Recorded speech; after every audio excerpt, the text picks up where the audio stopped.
حضور عالم دے صحابہ کرام سارے مقام معرفت فیصل اور انہوں نے جتنے بھی جنگاں لڑیاں نے جنگی قادسیہ ویکھ لو کہ سیدنا سعد بن ابی وقاص رضی اللہ تعالیٰ عنہ نے ویکھیا کہ بھی دریا پل نہیں ہے، دریا نو کراس کر کے جانا، جنگ لڑنی ہے، تو سیدنا سعد بن ابی وقاص رضی اللہ تعالیٰ عنہ نے اپنے لشکر نے حکم دیتا کہ اے میرے لشکریو، اے میرے حضور دے صحابہ، گھوڑے دریا وچ ڈال دیو۔ تو منظر ویکھیا تاریخ نے، چشم فلک نے منظر ویکھیا کہ وہ کیڑے بندے سن جڑے مقام معرفت تے فیض سن، جڑے ہر وقت جمال محمد ہی ویکھتے رہندے سن، ہر وقت انہاں دے سامنے حضور دا چہرہ ہوندا سی، وہ کہندے سن کہ پانی میں انہاں نے ویکھیا، چشم فلک نے تاریخ گواہ ہے کہ گھوڑے دریا دے اوتے چلدے پے نے، کیونکہ وہ حضور صلی اللہ علیہ وسلم دے جمال دے اسیر ہو چکے سن، حضور دے چہرہ جمال دے مصطفیٰ دے قیدی ہو چکے سن، اور ویکھدے سن کہ بھئی حضور دا چہرہ ہی قرآن ہے، ہر وقت حضور دے چہرے نو تکدے رہندے سن۔ اور ایسی مثالاں کئی ملدیاں نے کہ دونوں عالم سے کرتی ہے بیگانہ دل کو، عجب چیز ہے لذت آشنائی، کہ جس وقت حضور دا پیار نصیب ہو جاندہ ہے، تعلق عشقی قائم ہو جاندہ ہے، اور مقام معرفت بندہ فیض ہو جاندہ ہے، وہ ہر چیز تو جدا ہو جاندہ ہے، انہوں کسی چیز دی فکر نہیں رہندی۔ میرے حضور صلی اللہ علیہ وسلم دے ایک صحابی نے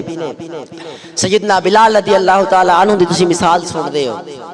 آج میں بھی بیان کرتا کہ آقا دو جہاں صلی اللہ علیہ وسلم دے صحابی حضور تے ایمان لے کے آئے نے، حضور صلی اللہ علیہ وسلم پہلے چند صحابہ وچوں سن جنہیں ایمان قبول کیتا سی، سیدنا بلال رضی اللہ تعالیٰ عنہ، آقا دو جہاں صلی اللہ علیہ وسلم دے جس ایمان لے کے آئے، حضور نال تعلق عشقی قائم ہو گیا اور مقام معرفت فیض ہو گئے، لیکن دراصل آپ غلام سن، عتبہ اور شیبہ دے غلام سن۔ جس وقت انہوں نے کفار مکہ نو پتہ لگیا کہ بھئی ساڈا دین چھڈ کے اس بندے نے محمد عربی دے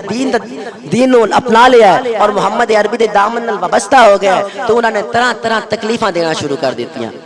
تکلیف ایک مہینے دی نہیں سی، ایک دن دی نہیں سی، اور ایک سال دی بھی نہیں سی۔ قریش مکہ نے سیدنا بلال رضی اللہ تعالیٰ عنہ 11 سال مسلسل زد و کوب کیتا، اور ہر روزانہ ہر دن تکلیف دین دے طریقے مختلف ہوندے سن، کدی آگ جلا دیندے سن، سیدنا بلال رضی اللہ تعالیٰ عنہ اسے لٹا دیندے سن، تو سیدنا بلال رضی اللہ تعالیٰ عنہ دی زبان پاک وچوں صرف نکلدا سی احد احد، وہ کہندے سن محمد عربی دے دامن نو چھڑ دے۔ آپ فرماتے سن محمد عربی دے دامن میں چھڑن واسطے نہیں پھڑیا، بلکہ میں قیامت تک حضور دے دامن نال وابستہ ہون واسطے پھڑیا۔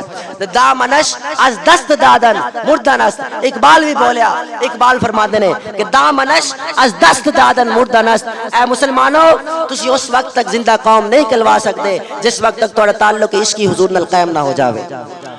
اگر